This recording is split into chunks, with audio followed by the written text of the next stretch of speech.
በቀልብ ዙሪያ ላይ ሁሌ ራሳችንን መጠየቅ አለብን። ቀልባችን የተስተካከለ ወይስ የተበላሸ ነገር ነው? ቀልብ ደግሞ ሲበላሽ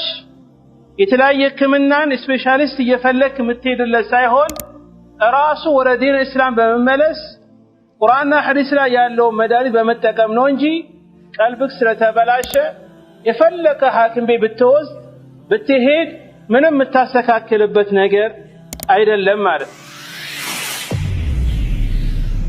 ቀልብን የሚያበላሹ አምስቱ ነገሮች ብሎ የሚጠቅስበት ነገር አለ። በል ምን አለ እነዚህ አምስት ነገሮችን ከመጥቀሱ በፊት እነዚህ አምስቱ ነገር وهذه الخمسة تطفئ نوره وتعور عين بصيرته وتثقل سمعه وإن لم تصمه እነዚህ አምስቱ ነገሮች ቀልብን የሚያበላሹ ነገሮች ብለን እንጠቅሳቸው አሉ። የሰውየውን የቀልቡን ብርሃኑን የሚያጠፉበት ነው አሉ። የሱን አይነን እውር የሚያደርጉበት ነው አሉ። ትክክለኛና መጥፎ ነገር እንዳይለይ የሚከለክሉ የሆኑ አምስት ነገሮች ናቸው አሉ። ወከዛሊከ ጆሮ ደግሞ ትክክለኛ ሐቅ እንዳይሰማ እንዲከብደው የሚያደርጉ ናቸው አሉ። ከዚያ እኮ የእነዚህ ትላልቅ ነገሮች የሰውየውን ኃይሉን ደግሞ የሚያደክሙ ናቸው አሉ። እነዚህ አምስቱ ነገሮች ምንድን ናቸው? ቀልባችን የሚያበላሹበት የብዙ ሰዎች ችግርና መከራ የሆነ የብዙ ሰዎች ይሄ ነገር እኔን እያስቸገረ ነው ብሎ እየተናገሩ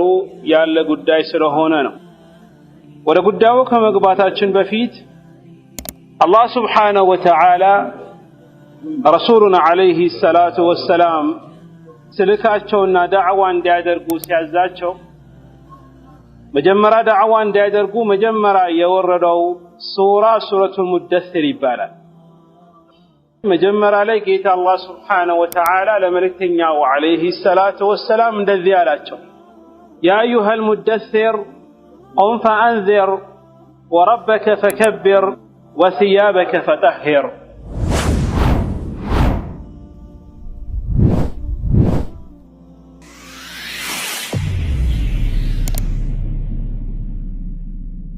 السلام عليكم ورحمة الله وبركاته. والسلام ورحمة الله وبركاته. إن الحمد لله نحمده ونستعينه ونستغفره ونعوذ بالله من شرور أنفسنا ومن سيئات أعمالنا. من يهده الله فلا مضل له ومن يضلل فلا هادي له وأشهد أن لا إله إلا الله وأشهد أن محمدا عبده ورسوله. أما بعد فنحمد الله جل وعلا أن يسر لنا هذا اللقاء ونسأله أن يجعل لنا لقاء مباركا. الله تعالى زاري በጣም አስፈላጊና አንገብጋቢ የሆነ ርዕስን አንስተን ማውራት እንፈልጋለን። የብዙ ሰዎች ችግርና መከራ የሆነ የብዙ ሰዎች ይሄ ነገር እኔን እያስቸገረ ነው ብሎ እየተናገሩ ያለ ጉዳይ ስለሆነ ነው። ወደ ጉዳዩ ከመግባታችን በፊት አላህ ሱብሓነሁ ወተዓላ ረሱሉና ዐለይሂ ሰላቱ ወሰላም ስልካቸውና ዳዕዋ እንዲያደርጉ ሲያዛቸው መጀመሪያ ዳዕዋ እንዲያደርጉ መጀመሪያ የወረደው ሱረቱል ሙደሲር ይባላል። መጀመሪያ ላይ ጌታ አላህ ሱብሓነሁ ወተዓላ ለመልእክተኛው ዐለይሂ ሰላቱ ወሰላም እንደዚህ አላቸው፣ ያ አዩሀል ሙደሲር ቁም ፈአንዚር ወረበከ ፈከብር ወሲያበከ ፈጠሂር። አንተ መላኢካን አይተህ ፈርተህ ሸፍኑኝ ያልከው መልእክተኛ ወይ፣ ያ አዩሀል ሙደሲር የተሸፋፈንከው መልእክተኛ ወይ፣ ቁም ፈአንዚር ቁምና ሰዎችን አስጠንቅቃቸው፣ ቁም ፈአንዚር ወረበከ ፈከብር ጌታክን አምላክን ደግሞ ከፍ አድርገው፣ ወሲያበከ ፈጠሂር ልብስክን ደግሞ አጽዳው ብሎ አላህ ተዓላ ይነግራቸዋል። ብዙ ዑለማዎች ወሲያበከ ፈጠሂር የሚለውን የፈሰሩበት كما قال ابن القيم رحمه الله تعالى قال جمهور مفسرين من السلف ومن بعدهم من أنه المراد وثيابك فطهر وهو القلب لبسكن أسرى يتبالوا ብዙ ዑለማዎች ያሉበት አይ ቀልብክን አጽዳ ማለት ነው አሉ። ከዚያ አኳያም ማውራት የምንፈልገው ስለ ቀልብ ነው። ቀልባችን የሚያበላሽብን ነገር ምንድነው? የቀልብ በሽታዎች ምንድናቸው? ወይም ደግሞ ትላልቅ ዑለማዎች የጠቀሱት ነገር አለ። እነዚህ አምስቱ ቀልባችን የሚያበላሽ ነገሩ ምንድነው የሚለው እናያለን ማለት ነው። ለዚህ ነው የአላህ መልእክተኛ عليه الصلاة والسلام بحديثاته يقولون الحديث الذي أخرجه البخاري ومسلم من حديث النعمان بن بشير رضي الله تعالى عنه يا الله ملتنيا عليه الصلاة والسلام من الذي له ألا وإن في الجسد مضغة إذا صلحت صلح الجسد كله وإذا فسدت فسد الجسد كله ألا وهي القلب يا الله ملتنيا عليه الصلاة والسلام من الذي له إنه أواج سمو ሰውነታችን እኮ የሆነ ቡጭቅ ስጋ አለ አላህ መልእክተኛ عليه الصلاه والسلام ያቺኛው ስጋ ከተስተካከለች የሰውየው ሰውነት ሙሉ የሚስተካከላል ግን ያቺኛው ስጋ ከተበላሸች የሰውየው ሰውነት ሙሉ የሚበላሽ ነው አላ وحي القلب እሷ ቀልብ ናት አሉ አላህ መልእክተኛ عليه الصلاه والسلام ከዚያ ቆያ በቀልብ ዙሪያ ላይ ሁሌ ራሳችን መጠየቅ አለብን ቀልባችን የተስተካከለ ወይስ የተበላሸ ነገር ነው? ቀልብ ደግሞ ሲበላሽ የተለያየ ህክምናን ስፔሻሊስት እየፈለክ የምትሄድለት ሳይሆን ራሱ ወደ ዲን እስላም በመመለስ ቁርአንና ሐዲስ ላይ ያለው መድኃኒት በመጠቀም ነው እንጂ ቀልብክ ስለተበላሸ የፈለከ ሐኪም ቤት ብትሄድ ምንም የምታስተካክልበት ነገር አይደለም ማለት ነው። በዚህ ዙሪያ ላይ ትልቁ ሼኽ الإمام العلامة ابن القيم رحمه الله تعالى يهونا كتاب لي مدارج السالكين من كتاب لي تلالك قلبا يميابلاشو نغروچن يتكسال مفسدات القلوب الخمسة قلبا يميابلاشو امسو نغروچ بلو يميتكسبت ነገር አለ بل من على النذي امس نغروچن ከመጥቀሱ በፊት እነዚህ አምስቱ ነገር وهذه الخمسة تطفئ نوره وتعور عين بصيرته وتثقل سمعه وإن لم تسمه እነዚህ አምስቱ ነገሮች ቀልብን የሚያበላሹ ነገሮች ብለን እንጠቅሳቸው አሉ የሰውየውን የቀልቡን ብርሃኑን የሚያጠፉበት ነው አሉ የሱን አይነን እውር የሚያደርጉበት ነው አሉ ትክክለኛና መጥፎ ነገር እንዳይለይ የሚከለክሉ የሆኑ አምስት ነገሮች ናቸው አሉ وكذلك ጆሮ ደግሞ ትክክለኛ ሐቅ እንዳይሰማ እንዲከብደው የሚያደርጉ ናቸው አሉ ከዚያ እኮ የነዚህ ትላልቅ ነገሮች የሰውየውን ኃይሉን ደግሞ የሚያደክሙ ናቸው አሉ እነዚህ አምስቱ ነገሮች ምንድናቸው ቀልባችን የሚያበላሹበት ቀደም እንዳልኩትም አላህ Subhanahu Wa Ta'ala ለረሱል ሰለላሁ ዐለይሂ ወሰለም መጀመሪያ መልእክትን ሲያስተላልፍ ሲያወርድ ወህይን ልብስክን አጽዳ የተባይ ቀልብክን አጽዳ وكذلك الله መልእክተኛ عليه الصلاه والسلام ቀድሞ የነገሩን ነገር አለ ሰውነታችን ውስጥ አንድ ትንሽዬ ስጋ እንዳለችና እሷ ከተስተካከለች ሰውነታችን ሙሉ የሚስተካከል እሷ ከተበላሽ ደግሞ ሰውነት ሙሉ የሚበላሽ ተብሎ የነገሩን ነገር እንዳለ ተናግረናል ከዚያ አኳያ እነዚህ ቀልባችንን የሚያበላሹ አምስቱ ነገሮች ምንድናቸው ሼኹ የጠቀሰው ነገር አንድ በአንድ እናያለን ማለት ነው የመጀመሪያው المفسد الاولى የመጀመሪያው ቀልብን የሚያበላሽ ነገር كثرة الخلطة ከሰዎች ጋር ብዙን ጊዜ ከሰዎች ጋር መቀላቀል ያንተን ቀልብ ያበላሻል አሉ በተለይ ደግሞ እነዚህ ሰዎች መጥፎ ሰዎች ከሆኑ ነው አንተ ከሰው ጋር መቀላቀል መታበዛ ከሆነ የተለያየ ነገር ቀልብስ እንዲገባ ታደርጋለህ ለምን ከሰዎች ጋር ስትሆን የተለያየ አስተሳሰብን ነው የምትሰማው የተለያየ ችግር ነው የምትሰማው የተለያየ መከራ ነው የምትሰማው የተለያየ በሽታ ነው የምትሰማው ከዚያ አኳያ በዛው ደግሞ አንተ ያንተን ቀልብ ያበላሸክ ነው የምትሄደው ማለት ነው ይሄን ደግሞ ሁሌ ራስህን መጠንቀቅ አለብህ ብዙን ጊዜ ከሰዎች ጋር የምትንቀላቀል ምትሆን ከሆነ ጊዜህን ያቃጥሉብሃል ዒባዳ እንዳሰላ ያደርጉሃል መሳቅን ማፌዝን መቀለድን ውሸትን የማይሆን ነገር እንድታወራ ያደርጉሃል ማለት ይሄ ደግሞ ያንተን ቀልብ የሚያበላሽ ነገር ሐሳብን ጭንቅን ባንተ ላይ ያመጣሉ ከሰዎች ጋር መቀላቀል ስታበዛ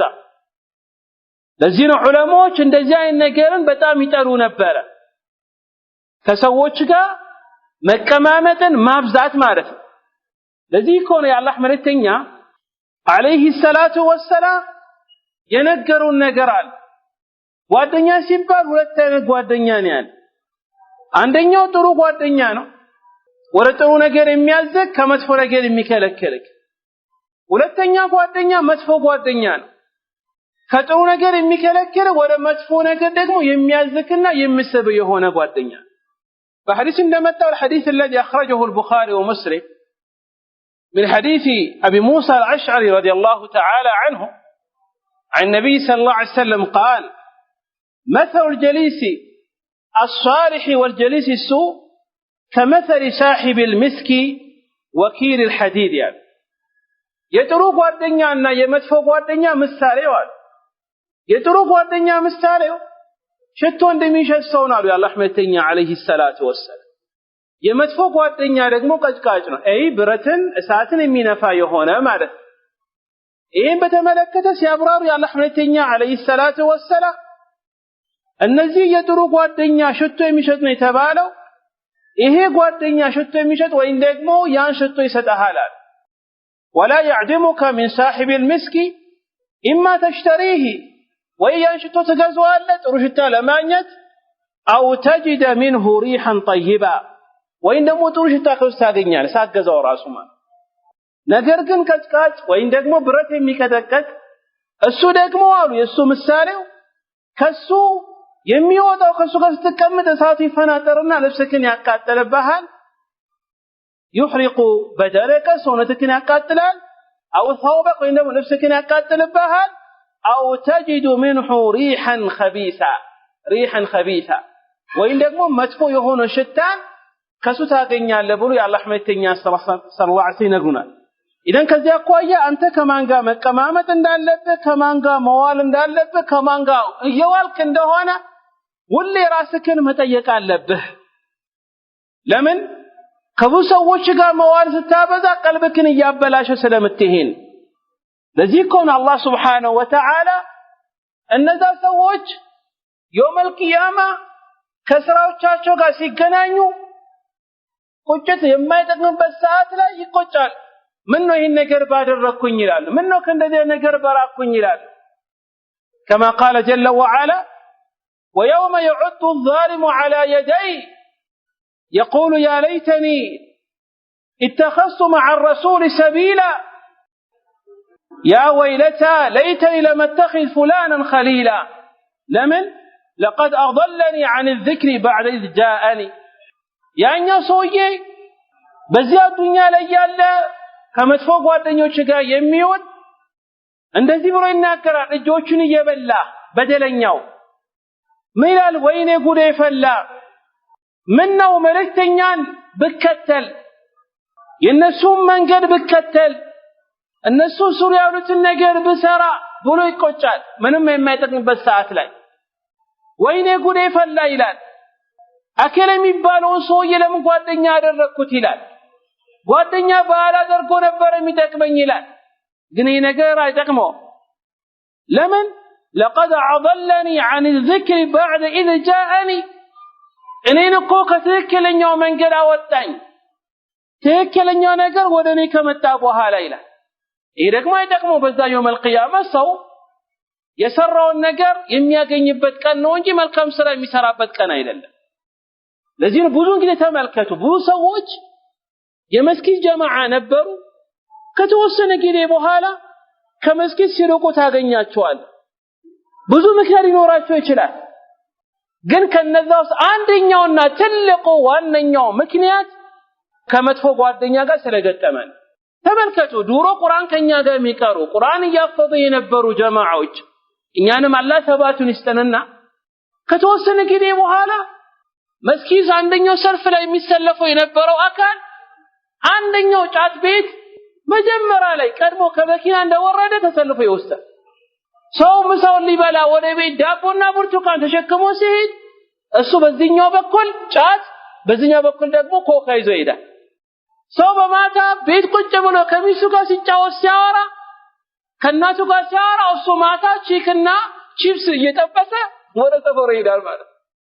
ምክንያቱ ስታይ ወላሂ ትልቁና ዋነኛው ከመጥፎ ጓደኛ ጋር ስለገጠመ ወደ መስጊድ የሚስበው ሳይሆን ወደ ሙዚቃ ቤት የሚስበው፣ ወደ ቁማር ቤት የሚስበው፣ ወደ ፑል ቤት የሚስበው፣ ወደ ተለያየ ቦታ የሚስበው ጓደኛ ጋር ስለገጠመ ከዚያ አኳያ ይሄኛው ለዚህ ነው ይሄ ሰውዬ ምን ነው ያናከለኝ ጓደኛ ባላደረኩኝ ይላል። ለዚህ ነው ዓለሞች ናለው አሳሂቡ ሳሂብ ይላል። ጓደኛ ማለት አንተን የሚስብህ ነው ወይ ወደ ጥሩ ይስብሃል ወይ ወደ መጥፎ የሚስብህ። ይሄ ደግሞ የበለጠ ያንተን ቀልብክን እያበላሸ ነው የሚሄድ። ከቁርአን ካራቀ ከመስጊድ ካራቀ ምንም ይጠቅም ቀልብ ሙሉ ስለተበላሸብህ ነው ማለት ነው። ለዚህ ነው ጌታ አላህ ተዓላ በሌላ ቦታ ላይ በተለይ ጥሩ ጓደኛ መያዝ እንዳለብንና በአላህ መንገድ ላይ የተዋደሩ ሰዎች ትልቅን ጥቅምን ያገኛሉ የውመል ቂያማ በአላህ መንገድ ላይ የተያያዙ ሰዎች። ነገር ግን ከነዛ ውጭ ያለው ጓደኝነት ሁሉ የማይጠቅምበት ጊዜ ነው። كما قال جل وعلا الأخلاء يومئذ بعضهم لبعض عدو إلا المتقين እነዛ ጓደኛዎች አሉ አይ ጓደኛ አንዱ ለጓደኛው ሁሉም የውመል ቂያማ ጠላት አንዱ ለጠላት ይሆናል አንዱ ለአንዱ ጠላት ይሆናል። الأخلاء يومئذ بعضهم لبعض عدو ከፊል ጓደኛው ለጓደኛው የውመል ቂያማ ጠላት ይሆንለታል። ይሄ ምን አይነት ጓደኛ ነው? መጥፎ ጓደኛ ነው። ዛሬ ጠቀመክ ይመስላል፣ ዛሬ ያስተካከለክ ይመስላል፣ ወይ በተለያየ ጥቅም ሊይዝ ይችላል። ይሄ ሁሉ ግን አይጠቅምም፣ ምንም አይጠቅምም የውመል ቂያማ ኢላ المتقين አላህ የሚፈሩ ሰዎች እንጂ። አላህ የሚፈራ ሰው ደግሞ አላህ የሚፈራ ጓደኛክ ወደ መስጊድ ነው የሚጠራክ፣ ወደ ቁርአን ቦታ ነው የሚጠራክ፣ ወደ ሙሐደራ ቦታ ነው የሚጠራክ፣ ወደ ጥሩ ነገር መልካም ስራ ነው የሚልህ፣ ከመጥፎ ነገር ነው የሚከለክል። አላህን የሚፈራ ባሪያ ግን አላህን የማይፈራ ተቅዋው ያነሰ አላህን የማይፈራ ደግሞ ወይ ጫት ቤት ወይ ቡና ቤት ወይ ኸምር ቤት ወይ ጭፈራ ቤት የማይሆን ቦታ ይስብሃል። ይሄ ደግሞ የበለጠ ቀልብህን የሚያበላሽ ነገር እንደሆነ ስለሆነ ጥንቃቄ ማድረግ አለብህ ማለት ነው። ጠይብ አሁንኛ ስለ ጓደኛ ስናወራ ከብዙ ሰዎች ጋር መቀላቀል ቀልብ ያበላሻል ብለን እያወራን ይሄ ደግሞ በአጠቃላይ አይደለም። ረበማ ጥሩ ጓደኞች ወደ ጥሩ ቦታ ሊያዙክ ይችላሉ መልካም ከሆኑ። ለዚህ ነው ምላለ ሼኹ والضابط النافع في امر خلطتي በጣም ጠቃሚ የሆነ መርሆ ሁሌ መያዝ አለብህ። በምን ጉዳይ ላይ መቀላቀል ሲባል ለምሳሌ ከሰው ጋር ከማን ጋር መዋል አለብህ፣ ከምን አይነት ቦታ መገኘት ያለብህ፣ ምን አይነት ሰዎች ጓደኛ መያዝ አለብህ የሚለውን ነገር ሲያስቀምጥ ምን አለ አዩ خالط الناس في الخير በመልካም ነገር ከሰዎች ጋር መቀላቀል አለበት። ከልጁምዓቲ ወልጀማዓቲ ጁምዓ ሰዓት ለመስገድ ሲል ወይ ጀማዓ መስጊድ መጥቶ ለመስጊድ ከነሱ ጋር ከሰዎች ጋር በዚህ ምክንያት መቀላቀል ያለበት። والأعياد والحج وتعلم العلم والجهاد والنصيحة ለምሳሌ ዒድ ጊዜ ከሰዎች ጋር መሆን አለበት። ሐጅ ቦታ ዒልምን ለመማር ጂሃድ ለማድረግ ሰዎችን ለመምከሰተል። ከዚሁ ደግሞ ويعتزلهم في الشر والفضول والمباحات መጥፎ ነገር ላይ ካሉ ከነሱ መራቅ አለበት። ወይም ደግሞ አንዳንድ የሚፈቀው ነገር ሆኖ የሚያበዙ ነገር ለምሳሌ መሳቅ መጫወት ችግር የለውም በሸሪዓ ሙባህ የሚፈቀድ ነገር ነው። ግን ሳቅ ሲበዛ ቀጥ ሲበዛ ማፌዝ ሲበዛ ሰዎች ላይ መቀለድ በቁመቱ በውፍረቱ በሀብቱ በልጆቹ በማይሆን ነገር መቀለድ ሲበዛ ከእንደዚህ አይነት ቦታ መራቅ አለበት። ለምን አንተ ቀልብህን እያበላሸ ስለሚሄድ ነው ማለት። ከዚያ አኳያ ይሄም ደግሞ ትልቁ ጉዳይ ስለሆነ መጠንቀቅ አለብን። አለበለዚያ ቀልባችንን እያበላሸን ነው የሚሄደው ማለት። ሌላኛው ቀልብን የሚያበላሽ ነገር ሁለተኛው ለሚጠቀሰው ركوبه بحر التمني የምኞትን ጀልባ ላይ ወጥቶ መሄዱ ነው። ምኞት ማብዛት ማለት አንዳንድ ሰው ምኞት አያልቅም። ምኞት በጣም ሰፊ ነው። ከባህር የበለጠ የሰፋ ነገር ነው። ከአየር የበለጠ የበሮ የሚሄድ ነው። ከነፋስ የበለጠ ፍጥነት ያለው ነው። አንተ ምኞት ብቻ የምትገባ ከሆነ ምኞት የምታበዛ ከሆነ ያንተ ቀልብ እየተበላሸ ነው የሚሄደው ማለት ያንተ ቀልብ እየተበላሸ ነው የሚሄደው ማለት ከዚያ ቆይ ትልቁ ሞኝነት ማለት ምኞትን ማብዛት ትልቁ ሞኝነት ምኞትን ማብዛት በልጥ ሰው ሁሌ መልካም ስራ ይሰራና በአላህ ላይ ይመካል ሞኝና ጅል ሰው ደግሞ ዝም ብሎ ስራ መልካም ስራ ሳይሰራ የሚመኝ ነው የአላህ መልእክተኛ عليه الصلاه والسلام እንደነገረው حديث شداد بن أوس رضي الله تعالى عنه عن النبي صلى الله عليه وسلم قال الكيس من دان نفسه وعمل لما بعد الموت والعاجز من أتبع نفسه هواه وتمنى على الله حق أمانه كذاك والله التمني ممنيت منيوت مابزات زنبلو يمنيان يا لحمة تنياسر بذي حديث منالو الحديث الذي أخرجه الترمذي وقال الترمذي حديث حسن الصحيح تقول لي سو برت سو مالتها من دان نفسه نفس يستبسون من سرتشالو من ملكام نجر علي من أدرك قال له يميل سو كذاس وعمل لما بعد الموت كموت بها لالو أجر سراني سراسو أما جلنا موني سودك ممالت من أتبع نفس بجاتك التلانو هوا سميتوان وتمنى على الله بعد الله بشيء تمنى زنبل يمنى سراي سرا من يوتوچان ይሄ ንያና አተመኒ የተለያየ ነገር ለምሳሌ እመጣበታለን ሼኹ ራሱ ይጠቅሳል የሆነ ነገር ለመስራት ኸይር ስራ መመኘት ወይም ደግሞ ንያን ማስተካከል ችግር የለው ይሄ ተፈቀኛ ግን ምኞት ነው እሱ ምንም አይሰራም እጁን ተቆሎ ቤት ይቀመጥና መኪና ቢኖርኝ አራት ሚስት ባገባ ቤት በገዛ ከዛ በኋላ ፋፋ እንደዚህ አይነት መጋዘኑ ያስፈልገኛል ይላል አንድ ሱቅ ሳይሆን ሁለት ሱቅ በከፍ ዝም ብሎ ቁጭ ብለው በዚህ ምኞት የሚሄድ ሰው والله ቀልቡን እያበላሸ ነው የሚሄድ ቀልቡን እያበለዚህ ነው ሸይጣን ሁሉ ጊዜ ግን ማቃጠል ይፈልጋል በተለይ ሰዓት ስገባ አቢ ሐኒፋ ጋር አንድ ሰው መጣና የሆነ ቦታ ደብቆ ዶሮ ጊዜ ባንክ ምናምን የለም የሆነ ቦታ መቀረቀረው ፈልገው ያለው ነገር ከዛ ታወጣዋል እና የሆነ ቦታ አስቀምጬ ቦታው ረሳውትና ምን ላርጋለው ነው እንዲያ አይ ችግር የለውም ወዱ አድርግ ሐሳብከ ሰብሱን ሁለት ረካዓ ሰገድ ከዛ አላህ ለምን አላህ ቦታውን ያስተውሳል ይታወጣዋል ታገኘዋለህ ሰው ደግሞ የሆነ ብርድ ነገር ይመስላል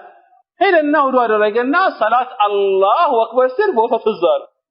ከዛ ሰላት አቋርጥና ያሪማ ቦታ ያግኝቻለሁ ሽክራን አመሰግናለሁ ብሎ ይወርድ ወደ ቦታው ሄደ ሸይጣን የሚፈልገው እንደዚያ ቀልብክን ያንተን መሳብ ነው ምኞት እንድትገባ ነው ስለተመኘ ደግሞ የምታገኘው ነገር እኮ አይደለም አንተ ብቻ ሰበቦችን አስባቦችን አንድ ሰው ለምሳሌ ሚስት ሳይፈልግ ሳያፈላልግ ሳይጠይቅ ዝም ብሎ እንደሚስት ቢኖርኝ ብሎ ቢቀመጥ የሚያገኘው ነገር አለ ቀልቡን የሚያደርቀው በየቀኑ ላይ ሱቢ ሲነሳ ሻወር ብቻ መውሰድ ነው እንጂ ነገር ምንም አይጠቀም ምንም አሁን ደግሞ ይቀመጥና አይ እኔ ሀብታሙን ፈልጋለሁ ይላል አስመጪና ላኪ እሺ ምንም እኮ አይሰራ ይመኛል ከዛ በየቀኑ የሰውን ብር እየቆጠረ በሐሳብ ከዛ በኋላ መንገድ ላይ ራስ ስትሄድ አብዶ የሰው ሂሳብ የሚያስጨንቀው ማለት ይሄ ተመኒ መመኘት ዝም ብሎ ምኞት ማብዛት ቀልብክን የሚያበላሽ ነገር አለበለዚያ ግን መልካም ነገርን ለመስራት ይሄ መመኘት ችግር በሐዲስ መጥቷል الحديث الذي أخرجه الترمذي من حديث أبي خبشة الأنماري رضي الله تعالى عنه وهو حديث حسن وصححه شيخ الألباني يا الله حميتني الصلاة ديالو لو أن لي مال مثلا عند سو بمني يتيالو ملكام نجر من برا بمنيو لو أن لي مالا لعملت بعمل فلان الذي يتقي في ماله ربه ويصل به رحمه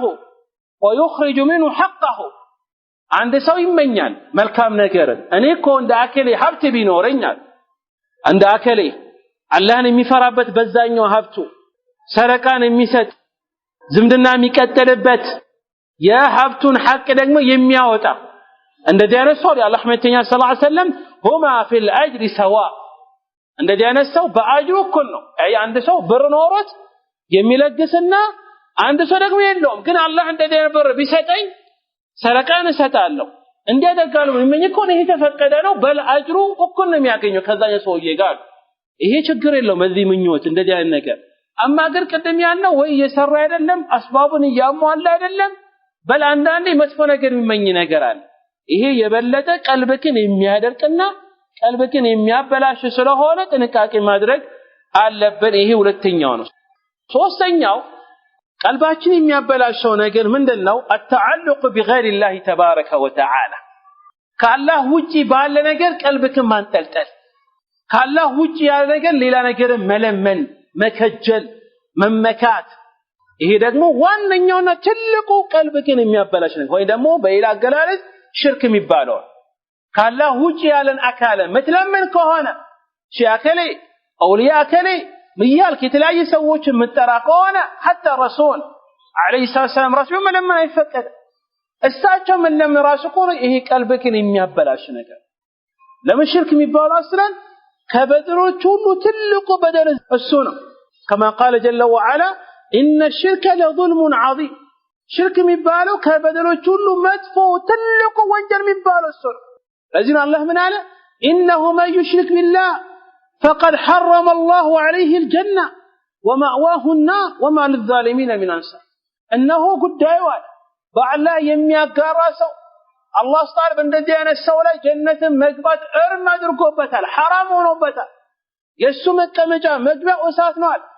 እሱን ደግሞ በደለኛ ሆነ ሰው ነው የሚያገዛው ማንንም የለም አለ አላህ Subhanahu Wa Ta'ala ኢደን ከአላህ ውጪ ያለ አካል ላይ ምትጠለጠል ከሆነ ምትለምነው ከሆነ ምትመካ ከሆነ ምትመኝ ከሆነ ይሄ ደግሞ ያንተን ስራን ከማበላሸትም አልፎ ቀልብክን ያበላሽባል እንዴት አንድ ሰው እንደሱ ሆኖ ሰው የሚለምነው የሚከጅለው ቀብሩስ የገባ ሰው የሚለምነው ሰው ቀብሩ ሄዶ እኮ ይለምናል አለ ሀገራችን ላይ የተለያየ ቦታ ላይ አርሲ ብትሄድ ባሌ ብትሄድ ወደ ጅማ ብትሄድ ወደ ስልጤ ወደ ጉራጌ ብትሄድ የተለያየ ቦታ ላይ ቀብር ይመለካል ቀብሩስ ያለ ሰው والله ላንተ የሚጠቅም አይደለም ቢጠቅም ማኖሮ ምንድነው አባክያ ለምንድነው ቀብሩስ የሚከበሩት አለ ወጥቶ ራስ ነው ያገዘም እንዴ ይሄድና ቀብሩ ቦታ ላይ ልጅ ስተኝ ይላል እንዴት እሱ ልጅና ላንተ ከመሰለ ቢፈልግ እሱ ቢችን ያን ነገር ወጥቶ ለራሱ ልጅ አይደለም ብዙ ሚስት ነው የሚይዘው ምን አሰቃየዛው ትንሽ 1 ሜትር መታከል ቦታ ላይ ግማሽ ሜትር በ2 ሜትር ትንሽ ቦታ ላይ አቅም ቢኖር ለመሰዎች ተሸክሞት ይቀብሩታል እዛ ቦታ ላይ ለምን አይወጣም ታዲያ إذن إيهم قلبك የሚያበላሽ ነገር ጥንቃቄ ማድረግ አለበት ለዚህ አላህ Subhanahu Wa Ta'ala የሚናገረው ነገር አለ كما قال جل وعلا واتخذوا من دون الله آلهة ليكونوا لهم عزا كلا سيكفرون بعبادتهم ويكونون عليهم ضدا الله سبحانه وتعالى እንደዚህ ብሎ ይነግራል እነዛ ሰዎች واتخذوا يازوا أدرجوا من دون الله كالله وجعلنا كالا لمن آلهة የሚያመልኩ ነገሮችን ليكونوا عليهم عزا ከፍ እንዲያደርጓቸው ብሎ ይሄን አስበው ነው ሊያቅ እንዲያደርጓቸው እንዲጠቅማቸው ብሎ ግን አላህ ምን አለ ከላ ጉዳዩ እንደዛ አይደለም አበደናል سيكفرون بعبادتهم الناس በሚያመልኳቸው ዒባዳ ይክዳሉ ዛሬ ቀብሩ የሚያቀብሩ ሲያሉ ሰዎች የሚያመልኩ ሰዎች يوم القيامه الله في النبي ሁሉም ሲቆም እነዛ ቀብሩ ሲያሉ ሰው ይክዳሉ እኔ አምልኩኛ አላልኳቸው ለምኑኛ አላልኩም ይላል ይክዳል በዛ ሁሉ ويكونون عليهم ضد يتقارن ይሆናል ከዚያ አኳያ ከአላህ ውጪ ባለገለ እንዳንተ ተለጠል አላህ Subhanahu Wa Ta'ala ብቻ ለም ከሱ ብቻ ከጀል بلا بوتل الله سبحانه وتعالى من الال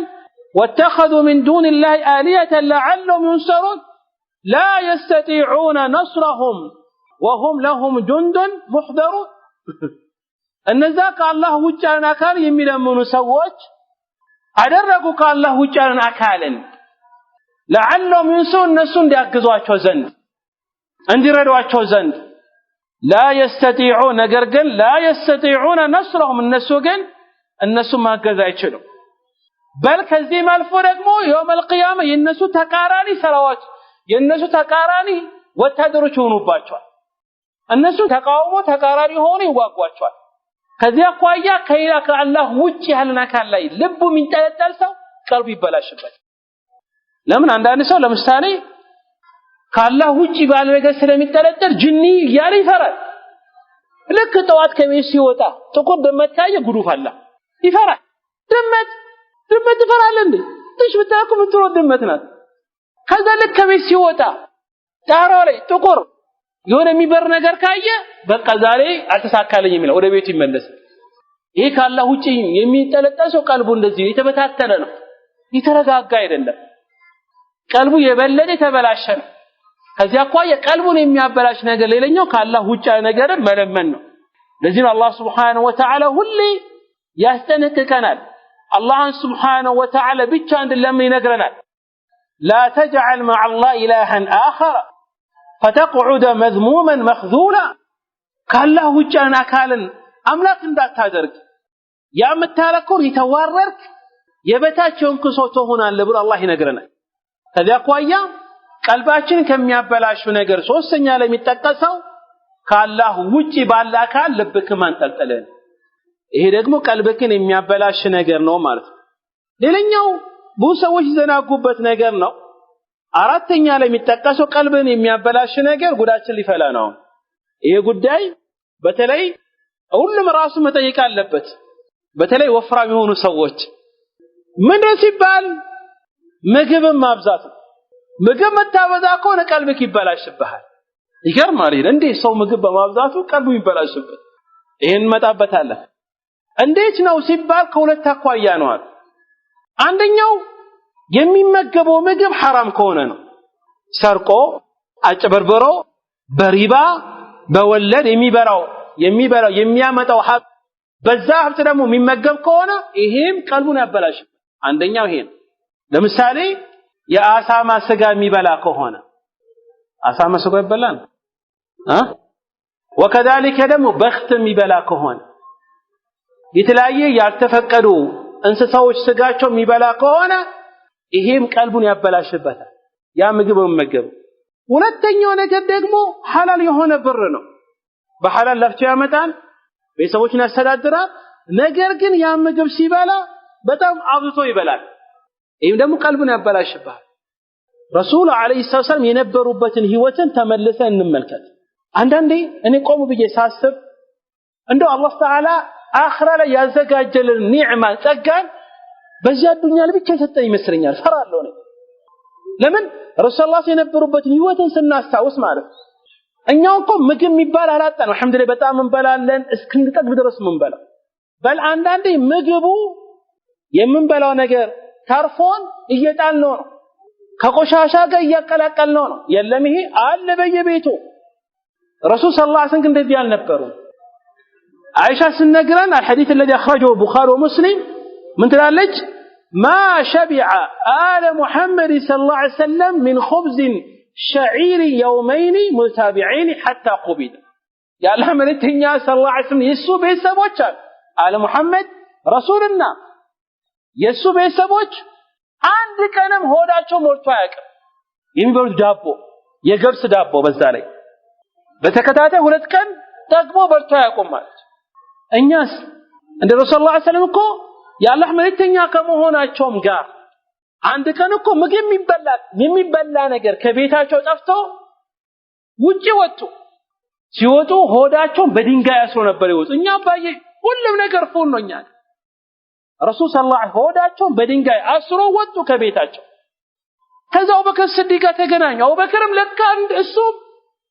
በጣም ይበላ ነገር አጥቶ በሆዱም በድንጋይ አስሮ ወጥቷል ጠየቁት ለምንድን ነው የወጣከው አይ እርሱን ያወጣኝ ነገር ነው የሚያወጣኛል አይ ረሃቡ ኢዘን ከዚያ አኳያ ምግብ ማብዛት ያ ጀማዓ ቀልብን ያበላሻል ከዚያ አኳያ ጥንቃቄ ማድረግ አለብን ስንበላ ሐላል የሆነ መብላት አለብን አንደኛው ሐላል የሆነ ብር መሆን አለበት ሁለተኛ ነገር ደግሞ ስንበላም ራስ በልኩ መብላት አለበት ይሄ ደግሞ የአላህ መልእክተኛ ሰለላሁ ዐለይሂ ወሰለም የነገሩን ትልቅ የሆነ መድኃኒት ነግሮናል በጤናችን ላይ የፈለከው ዶክተርን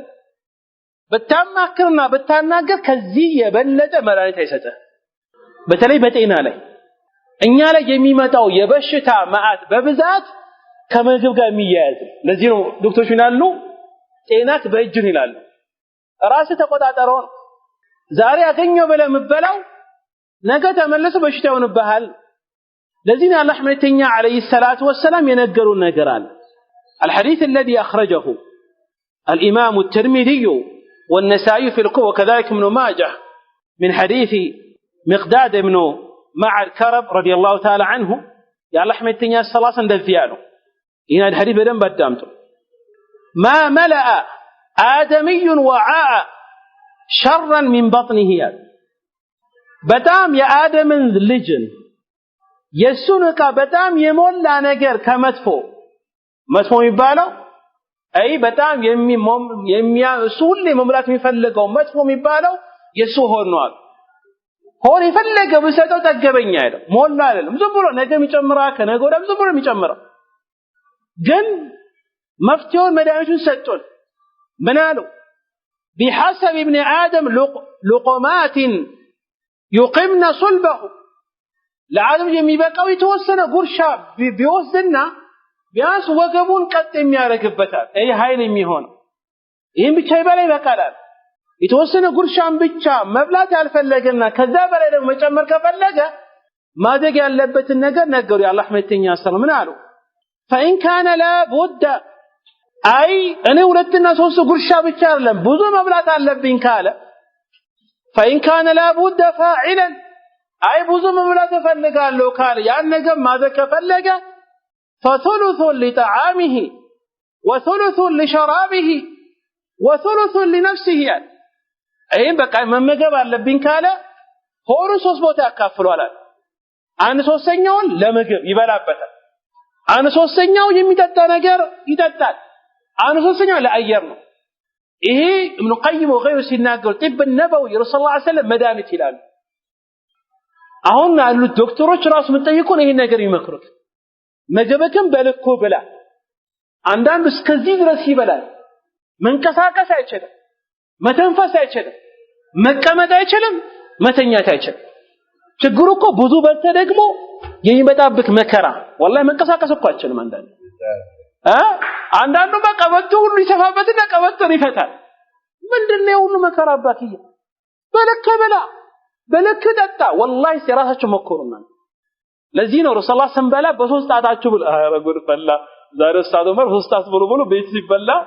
ወንድሞቻችንና ልጆቻችን ሊበሉብን ነው ማለት አስበው ትሪ ቀርቦለ አንተ በሶስት ጣት እነሱ በአምስት ጣት ወይ ነው አንዳንዴ በአስር ጣት የሚበሉ ልጆች ከነሱ ጋር ተቀምጠ ዛሬ ጉድፋለ ኡስታዝ ብላ ተበለ ይሄ ግን ማድረግ ቢያስ ምግቡን እየለካኮ ታስገባ ሁለተኛ ምግብን እያኘከው አስገባ አንዳንድ ሰው ሲበላ አያኝከው ይሄ ደግሞ ሐኪሞች ሲናገሩ እኛ ስለ ሐኪም ስናወራ ለራሳችን ነው እንጂ ግዴታ አይደለም ለምን ይሄ ደግሞ ተመልሶ ይመጣ ነገር ብዙ የጨጓራ የተለበሽታ ይመጣ ከሆነ ሲባል እኛ ምግብ ስናስገባ በደም ስለማኛኝቀው ዝም ብለን ነው እንደገባ እንውጣን ግብደውን እንደተቀጣ ይገባል ጨጓራ ያን ነገር ለመፍታት ገና ይቸገራል ብዙ ነገር ይፈልጋል ከዚያ አኳያ ረሱላህ ሲነገሩን ትልቁ ምክር ይሄ ስለሆነ ይሄን ነገር ጥንቃቄ ማድረግ አለብን ምግቡን በልክ እንብላ ምግብ እናበዛ ከሆነ እንቅልፍ ይበዛብናል ይሄ ደግሞ ወደ ኋላ መጣበታል ምግብ ስታበዛ ደግሞ ያንተ ቀልብ እየደረቀ ነው የሚሄድ ለዚህ ነው አራተኛው ቀልብ የሚያበላሽ ነገር ምግብ አብዝቶ መብላቱ ነው ማለት ሌላኛው አምስተኛውና የመጨረሻው ኢብኑ ቀይም የተጠቀሰው ቀልባችን የሚያበላሽ ነገር ምሮ ሲባል እንቅልፍን ማብዛት አንደኛ እንቅልፍ ሲበዛም በሽታ ነው ሲያንስም በሽታ ነው ከዚያ እኮ ያንተ እንቅልፍ በልክ መሆን አለበት ይሄን ዑለሞች የሚጠቅሱ ነገር አለ በኋላ መጣበታል ከዚያ እኮ አያለ فإنه يميت القلب ويثقل البدن ويضيع الوقت እንቅልፍ መታበዛ ከሆነ ሰውነትክ እንዲከብዱ ያደርጋል ጊዜክን ያቃጥልብሃል ويورث كثرة الغفلة والكسل ትሰራቻለህ ድካም ይመጣብሃል እንቅልፍ መታበዛ ከሆነ ومنه مكروه جدا በጣም ደግሞ አንዳንድ እንቅልፍ ደግሞ በጣም የሚጠላል ومنه ضار غير نافع አንዳንድ እንቅልፍ ደግሞ በጣም የሚጎዳ ነው የማይጠቅም ነው አለ ግን አለ وانفع النوم በጣም ጠቃሚ የሆነ እንቅልፍ መተኛት ከፈለክ ما كان عند شدة الحاجة إليه በጣም እንቅልፍ በሚመጣበት ሰዓት መተኛው እንቅልፍ ነው አለ እንቅልፍ መጥቶ በመተኛበት ሰዓት ይሄ በጣም ጠቃሚ የሆነ እንቅልፍ ነው አለ ونوم أول الليل أحمد وال لك ما تا مجمر عليه متنياته بتام يتوددون وأنفع من آخر መጨረሻ ከምተኛው ለምሳሌ ወጣቱ ቤተሰብ ድሮ እንደ ሀገራችን ራሱ ከኢሻ በኋላ ሰው ይተኛል ወጣቱ ይተኛል ህፃኑ ይተኛል አሁን ግን ቀርቷል ያ ነገር በምን በሞባይል ፌስቡክ ቲክቶክ ታክቶክ ብዙ ነገር አለ በላንዳንዱ ይጀናጀንበታል ፊልም አይበታል حرام ነገር ይከታተልበታል ወሬ ዜና በዚህ ገባ በዚህ ወጣ ይላል ይሄ ደግሞ አንደኛ ጤናውን ያጣል ሁለተኛ ከአኺራ ቀልቡን ያበላሸ ሶስተኛ ከአላህ ጋር ያለው አላቃን ይተቆራረጠ ተቃሚ እንቅልፍ የሚባለው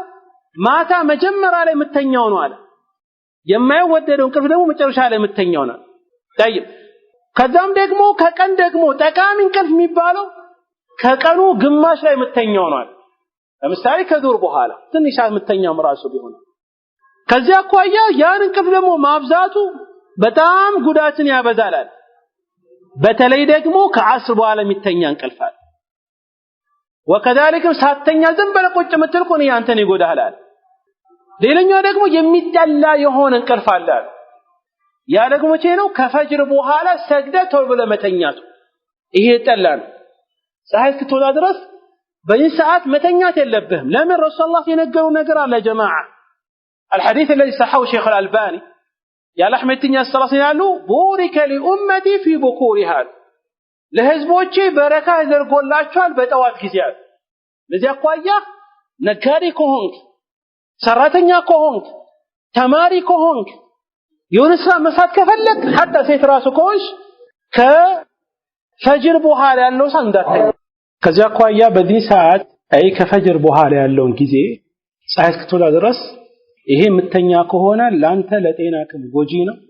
ከዛም አልፎ ደግሞ ብዙ በረካ ያመጣል حتى مسراو سرا راسو ካለለ ቁጭ በል ቁርአን ቀራበት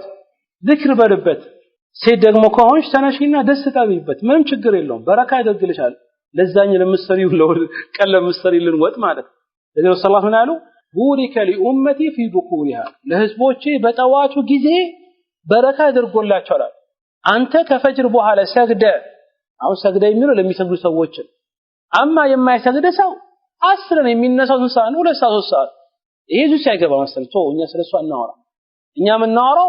ፈጅር ሰግደ እንዳተኛ ቶሎ ብለ ትንሽ ጠብቅ አንድ ሰዓት ተበል ፀሐይ እስክትወጣ ዝልቅ ፀሐይ እንደወጣ ተኛ ከዛ በኋላ ለብቻኛው ሰዓት በረካ የሚከፋፈልበት ወቅት ነው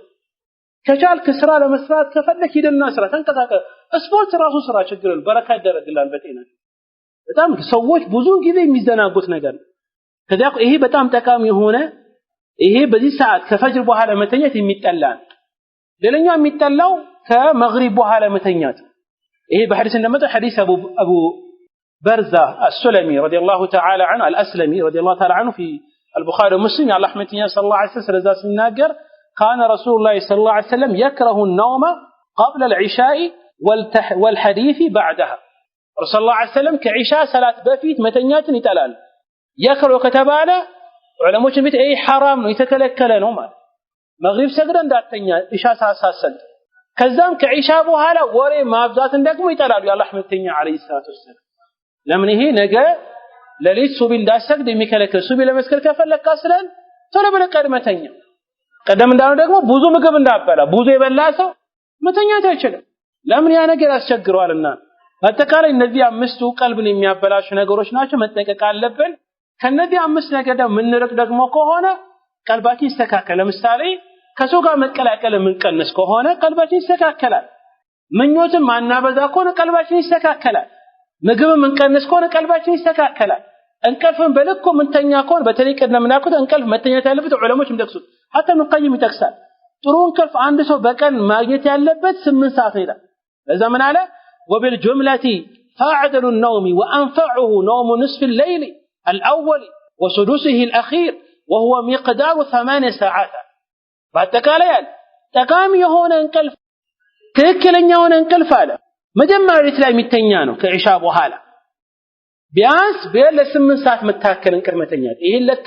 8 ሰዓት በ20 ሰዓት 24 ሰዓት 8 ሰዓት ያከል መተኛ ከሆነ ጠቃሚ የሆነ እንቅልፍ ነው ለጤናት የሚጠቅም ነው እንቅልፍም መታበዛ ደግሞ ከሆነ ቀልብክ ይበላሽብሃል ከዚያ አኳያ ቀልባቸው የሚበላሽ ሰዎች ሳይሆን ቀልባቸው የሚስተካከል ሰዎች አላህ ያድርገን የሰማነው ነገር ምንሰራበት ሰዎች አላህ ያድርገን ቀልባችን ተስተካክሎ